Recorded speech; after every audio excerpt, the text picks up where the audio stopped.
नमस्कार, स्वागत है आपका मैजिकल स्टडी चैनल पर। आज हम यूजीसी नेट पेपर 2 विषय हिंदी से संबंधित साहित्य शास्त्र का भाग 13 लेकर आपके समक्ष उपस्थित हैं। तो आज की वीडियो में हम बात करेंगे काव्य गुण और काव्य दोषों के बारे में।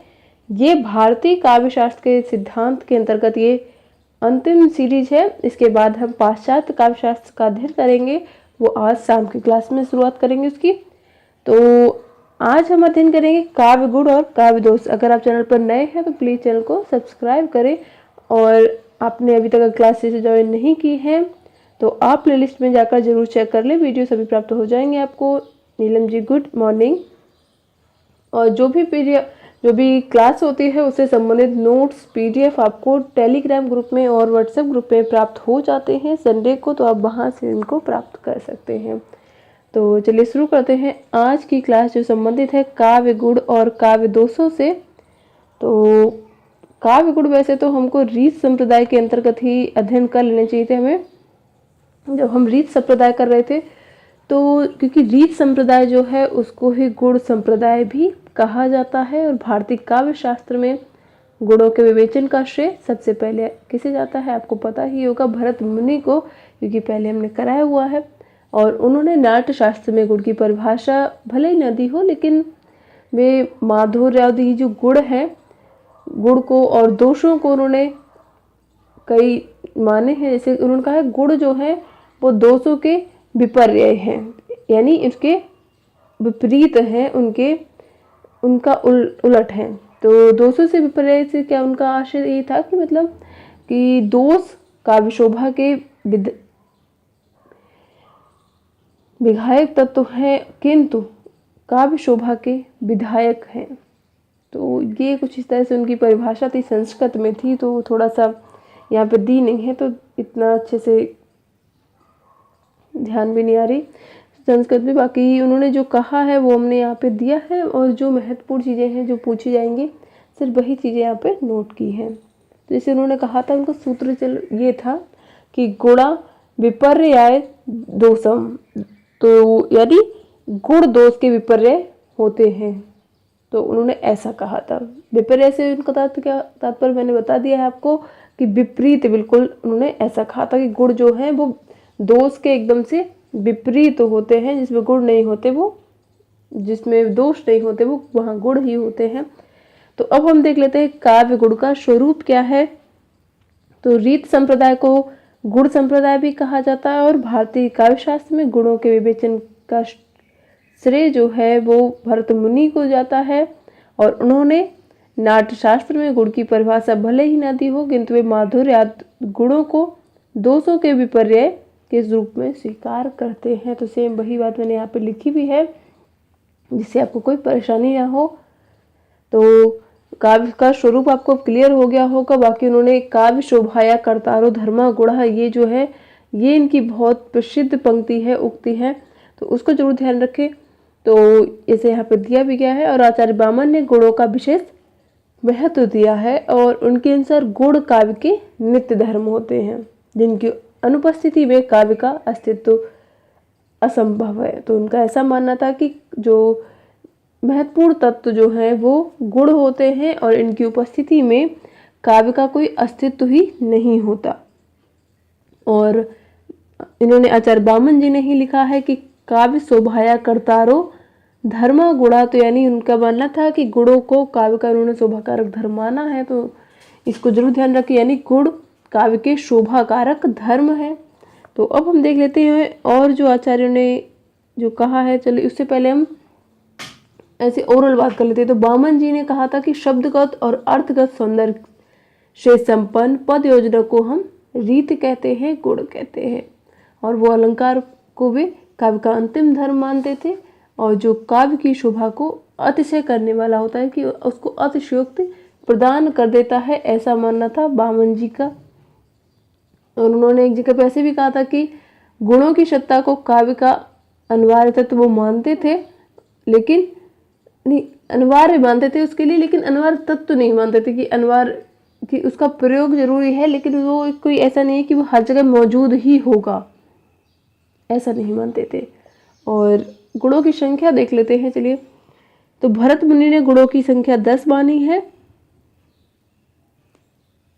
श्लेष, क्षमता, प्रसाद, माधुर्य, समाधि, ओज, पद, शौक, कुमार, अभिव्यक्ति, उदारता और क्रांति। तो इन्होंने 10 माने हैं और इन्हीं 10 गुणों की मानता को जो मानता दी है वो दंडी ने दी है, जयदेव ने दी है और बागभट्ट ने दी है। तो ये ध्यान रखें, क्योंकि यहाँ पे मैंने इसलिए शॉर्ट में दे दिया है ताकि आपको पता रहे कि इन्हीं को 10 का ही फॉलो किया है उन लोगों ने भी। बार बार रिपीट करने से तो अच्छा है, एक बार में ही डिस्कस कर ले। और अग्नि पुराण में 18 गुणों की चर्चा की गई है, जिन्हें 3 वर्गों में बांटा गया था। कौन कौन से? शब्द गुण, अर्थ गुण और उभय गुण में बांटा गया था। तो वो देख ले कौन से हैं। शब्द गुण में श्लेष, लालित, गांभीर्य, सुकुमारता, औदार्य और ओजस आते हैं। अर्थ गुण में माधुर्य, संविधान, कोमलता, उदारता, प्रौढ़ ही और सामायिकता, तो ये आते हैं। उभय गुण में प्रसाद, सौभाग्य, यथाशांक्य, प्राशस्त्य और पाक और राग आते हैं। तो इस तरह से उन्होंने अग्नि पुराण में कुल 18 गुणों की चर्चा की गई है, जिन्हें 3 वर्गों में बांटा गया है। चलिए अब यहाँ पे देख लेते हैं कौन से आचार्य ने कितने गुण माने हैं। तो मैंने यहाँ पे उन्होंने डिटेल में नहीं दिया है, जो महत्वपूर्ण चीज़ है जिससे जो क्वेश्चन पूछा जाता है वही उसके आधार पर दिया है। तो आचार्य भोज ने गुणों की संख्या 24 मानी है और आचार्य कुंतक ने 6 गुणों की सत्ता स्वीकार किया है और उनको 2 वर्गों में विभाजित किया है। तो उन्होंने साधारण और विशेष के अंतर्गत इन्हें 2 प्रकार से उन्हें बांटा है। और आचार्य वामन के अनुसार गुण 2 प्रकार के होते हैं और लेकिन उन्होंने 20 माने हैं। उन्होंने बांटा तो दो प्रकार से है, लेकिन उन्होंने इनको इन दोनों में 10-10 भाग किए हैं। तो कौन कौन से हैं? प्रत्येक के 10-10 गुण हैं, जिनका नाम है ओज, प्रसाद, श्लेष, समता, समाधि, माधुर्य, सकुमार, उदारता, व्यक्ति और कांति। तो इन्होंने इन्हें माना है।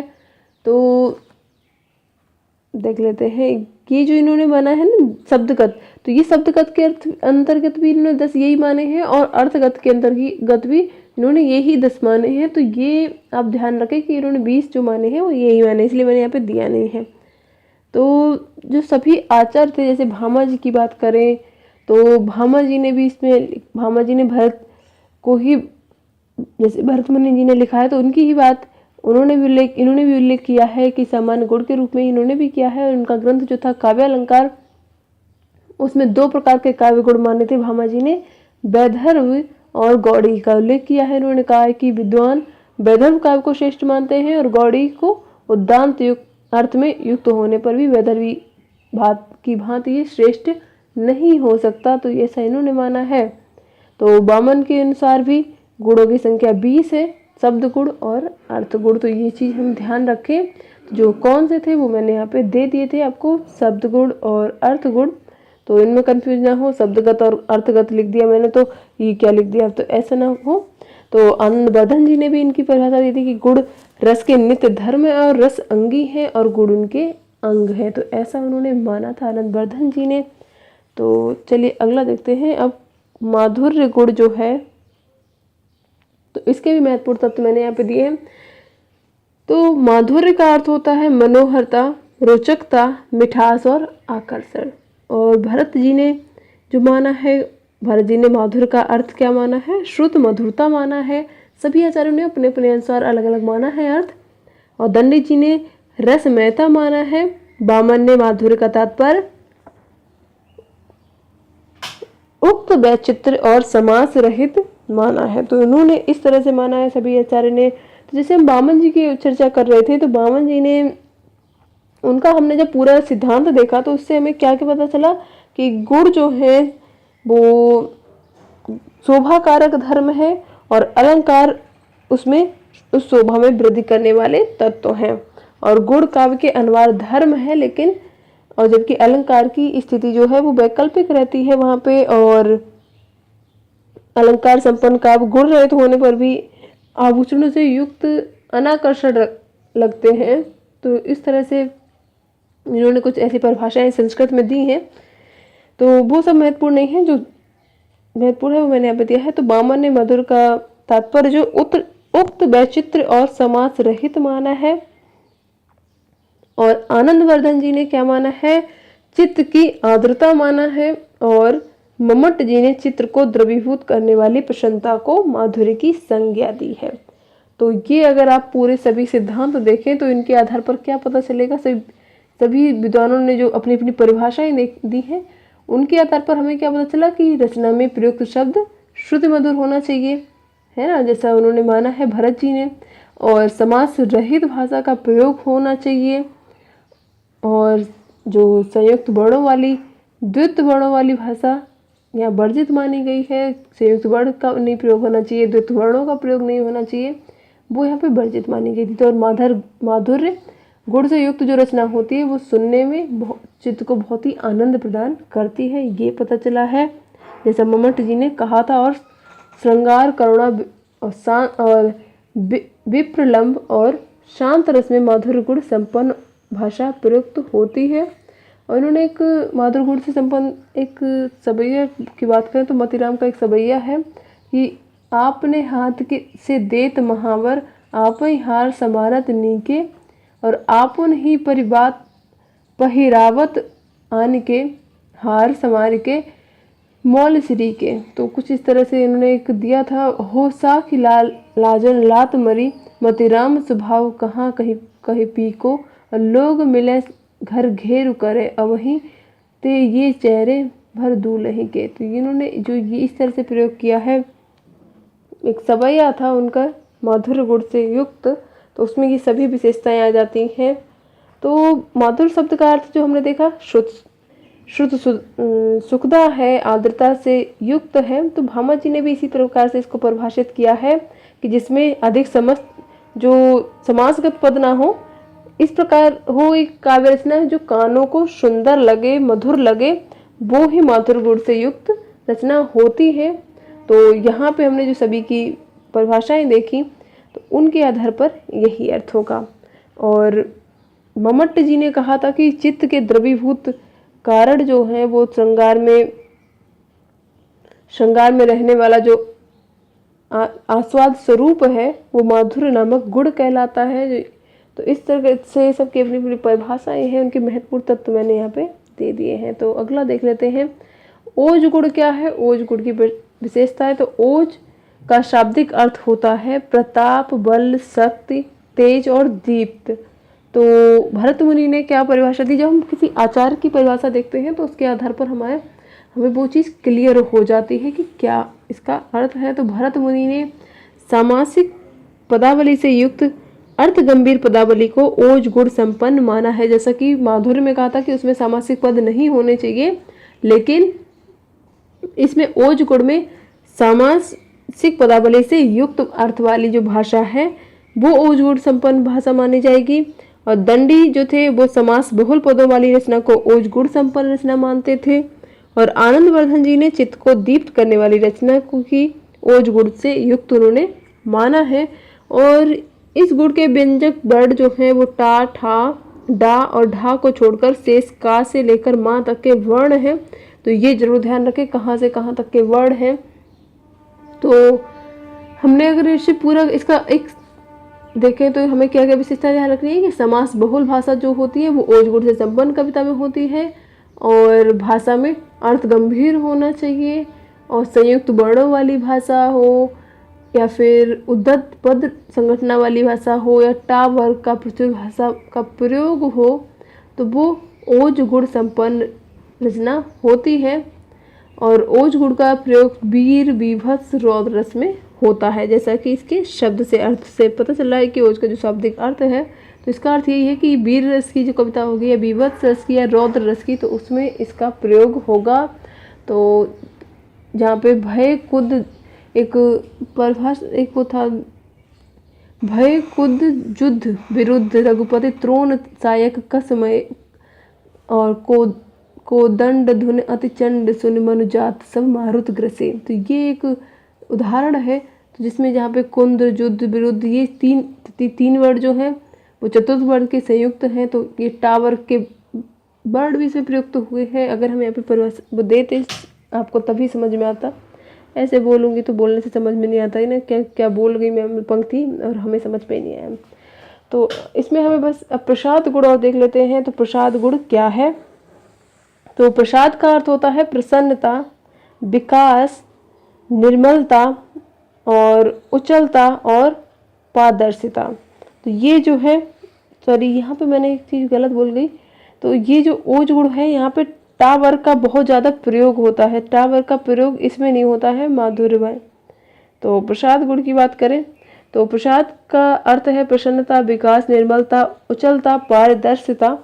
तो भरत मुनि ने स्वच्छता, सरलता, सहज ग्राह्यता को प्रसाद गुण स्वीकार किया है और भामा ने अर्थ सुलभता को प्रसाद गुण स्वीकार किया है और मम्मट जी ने चित्र में सर्वत्र व्याप्त को प्रसाद गुण स्वीकार किया है। तो सभी ने अलग अलग प्रकार से अपने अपने हिसाब से प्रसाद गुण की परिभाषा दी है। तो प्रसाद गुण से संपन्न जो पदावली होती है उसकी विशेषता यही होगी कि अर्थ की निर्मलता होगी, बहुत ही सहज भाषा में इसका प्रयोग होगा और बहुत ही जो कविता पढ़ते ही हृदय जो है वो एकदम उसमें समा जाएगा, खिल उठेगा। तो प्रसाद का शाब्दिक अर्थ यही होता है कि प्रसन्नता होना या खिल जाना। तो जिस प्रकार से स्वच्छता, सरलता और ये सब जो होते हैं प्रसाद गुण युक्त काव्य होता है वो एकदम चित्त को बहुत ही कहे तो बहुत ही प्रसन्नता प्रदान करता है। तो समास रहित या अल्प समास युक्त भाषा का इसमें प्रयोग होता है और इसका संबंध सभी रसों से होता है। ये बहुत महत्वपूर्ण है, तो ये जरूर ध्यान रखें। तो जिस प्रकार से ऐसा कहा गया कि जिस प्रकार सूखा ईंधन जो होता है वो अग्नि को, स्वच्छ जल जो है वो धुले हुए वस्त्र से ऐसा चित्त को आकर्षित कर लेते हैं, उसी प्रकार जो प्रसाद गुण से युक्त रचना जो है वो पाठक के चित्त में सहसा प्राप्त हो जाती है, ऐसा इसके बारे में कहा गया है। तो ध्यान रखें भरत मुनि भामा जी ने और इन्होंने क्या कहा है। तो अब देखते हैं काव्य दोष। या मैंने उदाहरण नहीं दिए हैं कि इनके उदाहरण दो, जैसे जाकी रही भावना जैसी प्रभु मूरत देखी थी, जैसी देखे भूप महारन धीरा मनोवीर रस धैर्य शरीरा। तो ये जो पंक्ति है ये प्रसाद गुण से युक्त ही है। तो बाकी अब देख लेते हैं काव्य दोष कौन कौन से होते हैं। तो काव्य रचना में भावों की अभिव्यक्ति में जो बाधा उत्पन्न करने वाले तत्व होते हैं वो ही काव्य दोष कहलाते हैं। और काव्य शास्त्र चिंतन परंपरा में दोष के लक्षण एवं स्वरूप के विषय में दो महत्वपूर्ण बातें कही गई हैं। कौन कौन सी? एक कही गई है कि जो दोष का संबंध गुण से स्थापित कर दोष से विपर्यस्त यानी विपरीत रूप में गुण को और गुण के विपर्यस्त रूप में दोष को मानते हैं। और दूसरी क्या बात थी कि वह जो दोष का संबंध रस से स्थापित कर रस के उत्कर्ष बाधक तत्वों को दोष की संज्ञा देते हैं। तो इसमें दो परंपराएं हैं। तो काव्य दोषों के विषय में सबसे पहले भरत मुनि जी के नाट्यशास्त्र में ही हमें उनका उल्लेख मिलता है। तो इन्होंने 10 काव्य दोष माने हैं, उनका उल्लेख किया है और इन्हें नाटक के आशय से दोष समझना चाहिए, ऐसा इनका मानना था। ये गुण के विपरीत होते हैं, ऐसा इनका कहना था। विपर्यस्त आप ध्यान रखें, विपर्यस्त मैंने यहाँ पे परिभाषाओं में कई जगह दिया है। तो उसका अर्थ यही है कि विपरीत भाव या अभाव। तो लेकिन हाँ इतना हम कह सकते हैं कि दोषों के संबंध में किसी को अधिक संवेदनशील नहीं होना चाहिए, क्योंकि संसार में कोई भी ऐसी चीज़ नहीं है, जो कोई भी पदार्थ नहीं है जो गुणहीन या फिर दोष रहित नहीं है। तो बाकी सभी आचार्यों ने अपने अपने अनुसार अपनी परिभाषाएं दी हैं। यहाँ पे हम देखेंगे दोष कितने हैं, दोषों के भेद कौन कौन से बताए गए हैं। तो सबसे पहले भरत मुनि ने नाट्यशास्त्र में 17वें अध्याय में 10 काव्य दोषों का उल्लेख किया था। और अगूढ़, अर्थांतर, अर्थहीन, भिन्नार्थक, एकार्थ, अविलुप्तार्थ, न्याय से अपेत और पीडीएफ में एग्जाम्पल भी होने चाहिए। पीडीएफ में एग्जाम्पल शायद नहीं होंगे, मैंने दिया नहीं है। हाँ उनकी उक्तियाँ दी हैं, उदाहरण नहीं दिए हैं लेकिन उक्तियाँ दी हैं। जैसे बामन जी ने क्या कहा है, वो जो मम्मट जी ने क्या कहा है, तो उनकी पूरी परिभाषा दी है, उनके आधार पर उन्होंने क्या माना है। उसके बाद उनकी उक्ति दी है, क्योंकि उक्ति से संबंधित प्रश्न आता है या फिर ये काव्य शास्त्र से संबंधित प्रश्न दो ही तरह से आता है, या तो उक्ति पूछी जाएगी या काव्य गुण काव्य दोष पूछा जाएगा, या फिर सिद्धांत पूछे जाएंगे, या फिर उसको कथन और स्थापना वाले में जब पूछा जाता है तो उसके लिए मैंने एक्सप्लेनेशन दी है। और ज़्यादा उसमें नहीं दिया, मतलब उदाहरण नहीं दिया, जैसे कि मैंने अभी बताया था कि जाकी रही भावना जैसी प्रभु मूरत देखी थी जैसी, तो ये जो है इस तरह से परिभाषा नहीं दी है। तो चलिए अब नहीं दी है तो क्या ही कर सकते हैं, आगे देख लेंगे, पाश्चात्य काव्यशास्त्र में दे देंगे। बाकी इतनी जो महत्वपूर्ण चीज़ें थी वो PDF में आपको मिलेंगी। तो भामा ने जो काव्य दोष बताए हैं वो कौन कौन से बताए हैं, 11 सामान्य दोष बताए हैं, ऐसा इनका मानना था। और दंडी जी ने भी 11 दोषों का उल्लेख किया है। और वामन जी ने भरत की भांति 10 काव्य दोष माने हैं, लेकिन इन्हें शब्द और अर्थ में पृथक पृथक विभाजित किया है, जैसा कि इन्होंने गुण को भी किया था, हमने देखा था। तो उसी प्रकार से इन्होंने दोष को भी उसी प्रकार से 10-10 में विभाजित किया है, और ये संख्या इसीलिए 20 हो गई थी। तो वामन के अनुसार दोष जो हैं वो शब्दगत हैं और अर्थगत हैं, शब्द दोष और अर्थ दोष हैं। तो पद दोष, पदार्थ दोष, वाक्य दोष, वाक्यार्थ दोष, इस तरह से इन्होंने कई सारे दोष दिए हैं। तो ये मैं आपको वो लर्निंग के लिए जब PDF दूंगी तो उसमें ये चीज़ें सम्मिलित कर दूंगी, जो चीज़ें यहाँ पे छूटती जा रही हैं इनका सबका एक समीक्षा करके। बहुत सी चीज़ें होंगी जो यहाँ पे नहीं हमने सम्मिलित की होंगी, तो वो उनमें हो जाएंगी पूरी तरीके से, तभी PDF तो बहुत सारी आएंगी। तो आचार्य मम्मट ने काव्य प्रकाश में दोषों का जो स्पष्ट विवेचन करते हुए 3 प्रकार से बताए हैं। 3 प्रकार कौन कौन से हैं? अच्छा हाँ, पंक्ति में पूछते हैं कौन सा गुण है, हाँ ये तो पूछते हैं। हाँ तो ये मैं उसमें दे दूंगी, जो लर्निंग के लिए PDF दूंगी उसमें दे दूंगी, क्योंकि यहाँ पे तो नहीं दी है अभी। आज हमारा भारतीय काव्यशास्त्र समाप्त हो रहा है, क्योंकि उसमें आता है तो दे दूंगी, उसमें कौन सा गुण कहाँ पे है प्रयोग हो रहा है, तो वो परिभाषाएं दे दूंगी कि कौन कौन सी महत्वपूर्ण पंक्तियाँ हैं उसको करके। हाँ तो उस तरह से मैं लर्निंग के लिए तो वैसे बाद में दूंगी, आपको मैंने बताया ही है। तो बस थोड़ा सा ही सिलेबस इकाई 3 या 4 हो जाएगा तो बहुत कुछ क्लियर हो जाएगा। तो देखते हैं, इन्होंने माना है शब्द दोष, रस दोष और अर्थ दोष। तो इन्होंने अपने अनुसार ही कुछ कहा है कि मुख्यार्थ हित दोषः रसश्च मुख्य तदाशया द्वाच्य। तो ये इन्होंने एक उक्ति दी है, तो यानी मुख्य अर्थ का अपकर्ष करने वाले तत्व दोष कहलाते हैं, इनका ऐसा मानना था। और काव्य में रस ही मुख्य अर्थ होता है, अतः रस का अपकर्ष करने वाले तत्व जो हैं वो दोष हैं, क्योंकि रस की अभिव्यक्ति शक्ति और शब्द का आश्रय लेकर होती है। तो यानी ये दोष शब्द और अर्थ के भी हो सकते हैं, इनका ऐसा मानना था। तो अब देखते हैं इनके जो कुछ प्रकार है, महत्वपूर्ण प्रकार। मैंने ज़्यादा प्रकार यहाँ पे नहीं दिए हैं, क्योंकि ज़्यादा प्रकार बहुत सारों में बांटा गया है, तो इतने प्रकार नहीं पूछे जाते, मेन पूछा जाता है। तो पद दोष की बात कर लेते हैं। तो इनकी सूची है: श्रुति कटु, च्युत संस्कृत, अप्रयुक्त, असमर्थ, निहितार्थ, अनुचितार्थ, निरर्थक, अवाचक, अश्लील, संदिग्ध, अप्रीतित, ग्राम्य, न्यार्थ, क्लिष्ट, अविमृष्ट, विधियांश और विरुद्ध मत कृत। तो ये इस तरह से इन्होंने पद दोष माने हैं। इन दोषों में जो न्यार्थ तक 13 दोष पदार्थ हैं, और अंतिम 3 दोष जो हैं वो समागत होते हैं। तो इस प्रकार से इनको ध्यान रखें। और एक और दिया गया है, मैंने यहाँ पे पदार्थ दोष दिए हैं, 2 ही प्रकार के दिए हैं। तो पदार्थ दोष जो हैं वो यहाँ पे दिए गए हैं कि च्युत संस्कृति, असमर्थ, निरर्थक को छोड़कर शेष 13 दोष पदगत होने के अतिरिक्त वाक्यगत भी होते हैं। इस तरह 13 दोषों में से कुछ दोष जो है पदार्थगत भी होते हैं। तो इस तरह से माना गया है। तो ये हमारे आज के PDF था, जो कि काव्य गुण और काव्य दोषों से संबंधित था। तो ये समझना था कि काव्य दोष आचार्यों ने क्या क्या माना है और काव्य गुण कौन कौन से उन्होंने माने हैं। वीडियो उपयुक्त लगी हो तो प्लीज़ लाइक जरूर कर दें। नीलम जी धन्यवाद आपका भी। और आपको जो भी चीज़ें यहाँ पे छूटते जा रही हैं, जैसे उदाहरण छूट गया है अगर एक आध, तो उनको मैं बाद में दे दूँगी, जो कि लर्न के लिए PDF दूँगी कि इसमें से एक अच्छे से बनाएंगे उसको 1-2, तो उनमें ज़रूर दे दूँगी। बाकी अगर उपयोगी लगे हो तो प्लीज़ लाइक ज़रूर कर दें। आप हमसे अन्य माध्यमों पर भी जुड़ सकते हैं। टेलीग्राम ग्रुप में मैजिकल स्टडीज़ ग्रुप सर्च करके ग्रुप में ऐड हो सकते हैं। चैनल सर्च करना है तो चैनल पे मैजिकल स्टडी सर्च करेंगे तो चैनल मिल जाएगा। फेसबुक पेज जो है मैजिकल स्टडी पेज डालेंगे तो पेज मिल जाएगा।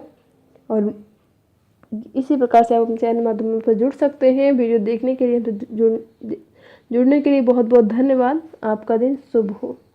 शाम को मिलते हैं